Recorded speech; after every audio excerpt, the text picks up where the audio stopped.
salmon adalah sebetulnya polipeptide. Dia singkatannya tuh dari PDRN. Aku ulang ya. Jadi yang dimaksud dengan DNA salmon itu adalah sebetulnya PDRN. Ya, jadi polydioksyribonukleotide. Ya, itu adalah seperti polipeptide, di mana sering sekali disebut sebagai skin booster. Nah, karena dia sering disebut dengan skin booster, tujuannya itu sebenarnya adalah untuk healer. Jadi untuk menyembuhkan untuk kulit-kulit yang bermasalah, seperti misalnya kulit berkerut, kemudian juga untuk yang rekolaginisasinya kurang, ya, atau juga terutama juga dia untuk membuat wajah menjadi lebih glowing, ya. Jadi dengan dibantukan polipeptide itu sebenarnya kan protein, ya. Protein itu adalah bahan dasar supaya kulit seorang kelihatan lebih kencang, ya, lebih kolagenisasinya lebih bagus, kemudian juga wajahnya lebih glowing. Nah, dia banyak digunakan juga untuk orang-orang dengan keluhan scars. Scars itu kalau bahasa awamnya adalah bopeng, ya. Jadi orang-orang yang bopeng gitu ya, kita suntikan, ya, itu membuat kulitnya menjadi lebih isi, lebih naik, lebih glowing. Tapi efeknya itu tidak permanen, dia semi permanen, ya. Jadi yang dimaksudkan dengan salmon DNA itu atau PDRN itu adalah suntikan yang dia sebetulnya termaksud apa ya, dikatakan mesoterapi. Mesoterapi, jadi disuntikan di seluruh wajah. Nah, dia itu harus diulang setiap 30 hari, ya, atau 3 minggu deh, 3 sampai dengan 4 minggu diulang selama beberapa kali. Ketika wajahnya sudah baik, baru diulang kemudian 3 sampai dengan 6 bulan kemudian. Ya, jadi kan yang namanya juga kulit dikasih makanan, kulitnya juga kulit yang rusak, karena kan fungsinya juga memperbaiki skin barrier daripada kulit. Otomatis, ya, dia tidak bisa sekali langsung instan, dia perlu beberapa kali pengulangan. Tetapi biasanya setelah 3-4 kali itu kulitnya udah bagus dan perlu lagi diulang mungkin sekitar 3 sampai dengan 6 bulan kemudian. Ya. Nah, biasanya kapan disuntikan DNA salmon ini, ya? Penyuntikan ini biasanya dimulai pada usia 25 tahun. Kenapa di usia 25 tahun? Karena ketika kita berusia 25 tahun sudah terjadi penuaan, sudah terjadi aging sebetulnya, tetapi masih dini. Jadi untuk orang-orang yang mau memproteksi dirinya lebih awal, ya, dilakukanlah sejak umur 25 tahun. Jadi treatment ini dianjurkan memang untuk usia di atas 25 tahun. Ya, kenapa digunakan salmon, ya? Ya, katanya menurut penelitian bahwa DNA salmon itu mirip sama yang manusia. Jadi digunakan DNA salmon. Dan sebenarnya itu adalah spermnya sebetulnya. Jadi kalau untuk kegunaannya, ya, adalah untuk memperbaiki skin barrier karena dia bersifat sebagai healer, penyembuh, ya. Jadi kalau misalnya kulitnya yang warna kulitnya nggak rata, kemudian juga yang bopeng, yang permukaannya nggak rata juga, ya. Kemudian juga untuk kerut-kerut terutama, ya, kerut-kerut halus, ya, terus membuat kulit menjadi glowing, jadi kenyal-kenyal gitu, kencang. Sebenarnya treatment ini udah dari beberapa tahun yang lalu, ya, tapi memang mungkin akhir-akhir ini dia lebih happening, ya. Nah, apa namanya, jadi ada beberapa sih, tetapi yang memang trademarknya si DNA salmon sebenarnya ada satu yang mungkin saya tidak perlu sebutkan namanya. Dan itu harganya sebetulnya dikatakan mahal, ya, relatif, ya, kalau dikatakan mahal, tetapi memang sekarang juga ada yang lebih murah, yang lebih apa namanya terjangkau, ya. Cuma memang mengenai hasil tiap orang berbeda, ya. Apalagi kalau memang yang standarnya juga lebih murah, lebih apa, pasti hasilnya juga tidak sama dengan menggunakan branding-branding yang memang sudah ada brandnya. Jadi kalau menurut saya dalam pemilihan DNA salmon ini dengan menggunakan merek apa, kembali lagi kepada dokter yang melakukan, ya, sehingga treatment yang diberikan adalah treatment yang benar-benar pas dan cocok untuk pasien. Tentunya kita tidak bisa setiap treatment itu harus menggunakan barang-barang yang branded ataupun mahal, tapi tentunya dengan branding-branding tertentu itu berbeda dengan memang yang kualitasnya lebih murah, atau itu pasti ada barang, ada kualitas. Kalau dilihat daripada proteinnya, ya, namanya juga protein, ya, PDRN itu kan protein. Mungkin aja salah satu efek sampingnya adalah alergi, ya, tapi persentasenya nggak banyak, kecil gitu. Nah, kalau untuk penggunaan jangka panjang, sebenarnya ini seperti begini loh Mbak, seperti makanan ya kan, kita kan memang memerlukan vitamin makanan dari luar ketika tubuh tidak dapat membentuk lagi. Jadi so far sih selama dia tidak memberikan reaksi alergi dan fine-fine aja, baik-baik aja selama ini ya. Biasanya sih enggak ya, kalau misalnya DNA salmon itu kita tidak ada pemeriksa, maksudnya pretest gitu kan. Tapi kalau memang mau dilakukan pretest, tapi biasanya sih enggak ya, karena persentase untuk alergi itu kecil sekali, kecil ya. Walaupun ada, selama ini sih saya udah beberapa tahun ini nyuntikin sih oke-oke aja. Yang menyebabkan gatal atau apa itu boleh bilang enggak deh.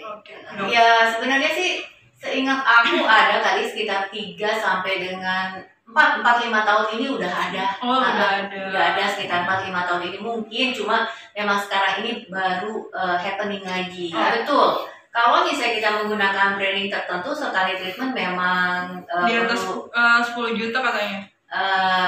Kalau satu seri kali ya, tapi kalau per kali mungkin sekitar ya beberapa juta ada. Sekitarnya sekitar 45 juta ya. Jadi lagi-lagi kita sebagai dokter harus tepat dalam memilih apa yang harus digunakan oleh pasien, sehingga apa yang kita berikan adalah benar-benar bermanfaat untuk orang tersebut dan menghindari resiko yang sekecil dan seminimal mungkin. Kalau ibu hamil tentunya yang aman-aman aja ya, tentunya kalau ibu hamil kita harus menghormati janin ya biasanya, dan kita tidak menggunakan suntikan-suntikan ataupun hal-hal, kita harus bisa mempertimbangkan mana yang lebih bermanfaat untuk orang tersebut. Jadi kita tidak asal memberikan aja. Jadi mereka yang sudah sering disuntikan DNA salmon ya, biasanya sih happy. Kenapa? Kulitnya juga kan lebih kencang ya, lebih glowing ya, lebih ya katanya sih kayak artis-artis gitu ya, yang mengkilat terus kenyal-kenyal gitu. Dan memang karena dia bersifat sebagai healer ya, jadi bagi mereka yang mempunyai masalah seperti jerawat, kemudian juga seperti flek atau mungkin bopeng, itu hasilnya membuat pasien-pasien senang karena hasilnya itu kelihatan berbeda sekali. Jadi untuk pengerjaannya ya, karena itu kan prosesnya dengan mesoterapi ya, dengan penyuntikan ya. Jadi pastinya kita lakukan anestesi dulu sebelumnya, anestesi oles ya, sekitar 30 sampai dengan 45 menit. Nah setelah itu tergantung, kalau misalnya pasien yang tidak mau disuntik pakai tangan ya, kita ada alatnya. Biasanya kita menggunakan gun, seperti gun gitu ya, kita menggunakan alat, jadi pasiennya nyaman banget, nggak merasa itu disuntik, padahal itu merupakan mesoterapi yang which is itu adalah suntikan, mukanya disuntik gitu loh, tapi orang tidak merasa karena kita menggunakan alat, sama sekali nggak terasa sakit, apalagi setelah di anestesi ya. Dan setelahnya biasanya juga ya agak merah-merah sedikit ya, ada merah-merah sedikit, tetapi kebetulan kita kan punya alat-alat yang cukup banyak ya modifikasinya ya, jadi kita menggunakan salah satu alat lagi, jadi merahnya hilang biasanya gitu, inflamasinya langsung reda ya. Kalau misalnya pantangan sebelum atau sesudahnya ya, sebetulnya pantangan yang pasti sih nggak ada, yang pastinya karena baru disuntik jangan kena air, terhindar daripada infeksi, itu aja sih. Tapi kalau pantangan-pantangan lain biasanya enggak ada. Kan untuk memperbaiki daripada kulit yang tipis, kulit yang berkerut, dan kulit-kulit yang bermasalah. Tapi lagi-lagi apabila kita ingin melakukan tindakan ini, sebaiknya konsultasi dulu dengan dokter yang berpengalaman dan menggunakan bahan-bahan yang memang sudah terdaftar daripada BPOM, sehingga akan lebih aman dan mendapatkan hasil yang lebih maksimal. Jadi sih seingat aku ada kali sekitar 3 sampai dengan 4-5 tahun ini udah ada. Udah ada sekitar 4-5 tahun ini, mungkin cuma memang sekarang ini baru happening lagi. Betul. Kalau misalnya kita menggunakan branding tertentu sekali treatment memang di atas 10 juta katanya. Kalau satu seri kali ya, tapi kalau per kali mungkin sekitar ya beberapa juta ada.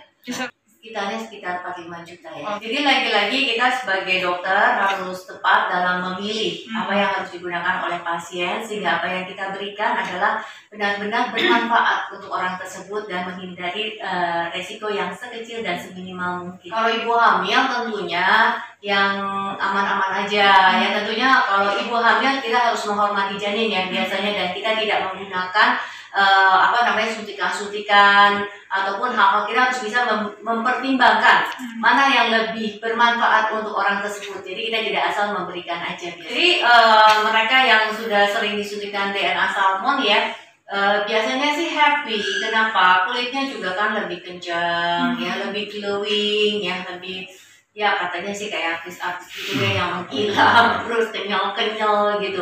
Dan memang karena dia bersifat sebagai healer ya, jadi bagi mereka yang mempunyai masalah seperti jerawat, kemudian juga seperti flek atau mungkin bopeng, itu hasilnya membuat pasien-pasien senang karena hasilnya itu kelihatan berbeda sekali. Jadi untuk pengerjaannya ya, karena itu kan prosesnya dengan mesoterapi ya, dengan penyuntikan ya.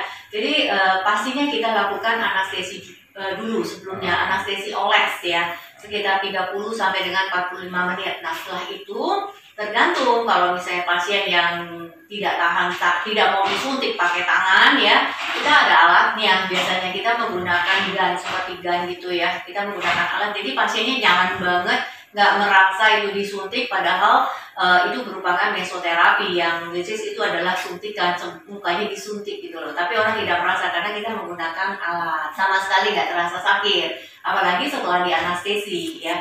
Dan setelahnya biasanya juga ya agak merah-merah sedikit ya, ada merah-merah sedikit. Tetapi kebetulan kita kan punya alat-alat yang cukup banyak ya modifikasinya ya.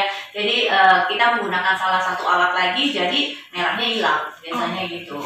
Inflamasinya langsung reda ya. Kalau misalnya pantangan sebelum atau sesudahnya ya, sebetulnya pantangan yang pasti sih nggak ada. Yang pastinya karena baru disuntik jangan kena air, terhindar daripada infeksi, itu aja sih. Tapi kalau pantangan-pantangan lain biasanya enggak ada. Kan untuk memperbaiki daripada kulit yang tipis, kulit yang berkerut, dan kulit-kulit yang bermasalah. Tapi lagi-lagi apabila kita ingin melakukan tindakan ini, sebaiknya konsultasi dulu dengan dokter yang berpengalaman dan menggunakan bahan-bahan yang memang sudah terdaftar daripada BPOM, sehingga akan lebih aman dan mendapatkan hasil yang lebih maksimal. Misalnya, menurut penelitian bahwa DNA salmon itu mirip sama yang manusia, jadi digunakan DNA salmon. Tapi sebenarnya itu adalah spermnya sebetulnya. Jadi kalau untuk kegunaannya ya adalah untuk memperbaiki skin barrier, karena dia bersifat sebagai healer, penyembuh ya. Jadi kalau misalnya kulitnya yang warna kulitnya nggak rata, kemudian juga yang bopeng, yang permukaannya nggak rata juga ya, kemudian juga untuk kerut-kerut terutama ya, kerut-kerut halus ya, terus membuat kulit menjadi glowing, jadi kenyal-kenyal gitu, kencang. Sebenarnya treatment ini udah dari beberapa tahun yang lalu ya, tapi memang mungkin akhir-akhir ini dia lebih happening ya. Nah, jadi ada beberapa sih, tetapi yang memang trademarknya si DNA salmon sebenarnya ada satu yang mungkin saya tidak perlu sebutkan namanya. Dan itu harganya sebetulnya dikatakan mahal ya, relatif ya kalau dikatakan mahal, tetapi memang sekarang juga ada yang lebih murah, yang lebih terjangkau ya. Cuma memang mengenai hasil tiap orang berbeda ya, apalagi kalau memang yang standarnya juga lebih murah, lebih pasti hasilnya juga tidak sama dengan menggunakan branding-branding yang memang sudah ada brandnya. Jadi kalau menurut saya dalam pemilihan DNA salmon ini dengan menggunakan merek apa, kembali lagi kepada dokter yang melakukan ya, sehingga treatment yang diberikan adalah treatment yang benar-benar pas dan cocok untuk pasien. Tentunya kita tidak bisa setiap treatment itu harus menggunakan barang-barang yang branded ataupun mahal, tapi tentunya dengan branding-branding tertentu itu berbeda dengan memang yang kualitasnya lebih murah, atau itu pasti ada barang, ada kualitas. Kalau dilihat daripada proteinnya ya, namanya juga protein ya, PDNF itu kan protein. Mungkin aja salah satu efek sampingnya adalah alergi ya, tapi persentasenya nggak banyak, kecil gitu. Nah kalau untuk penggunaan jangka panjang, sebenarnya ini seperti begini loh Mbak, seperti makanan ya kan, kita kan memang memerlukan vitamin makanan dari luar ketika tubuh tidak dapat membentuk lagi. Jadi So far sih selama ini tidak memberikan reaksi alergi dan fine-fine aja, baik-baik aja selama ini ya. Biasanya sih enggak ya, kalau misalnya DNA salmon itu kita tidak ada pemeriksa, maksudnya pretes gitu kan. Tapi kalau memang mau dilakukan pretes, tapi biasanya sih enggak ya, karena persentase untuk alergi itu kecil sekali, kecil ya. Walaupun ada, selama ini sih saya udah beberapa tahun ini nyuntikin sih oke-oke aja. Yang menyebabkan gatal atau apa itu boleh bilang enggak deh. Ya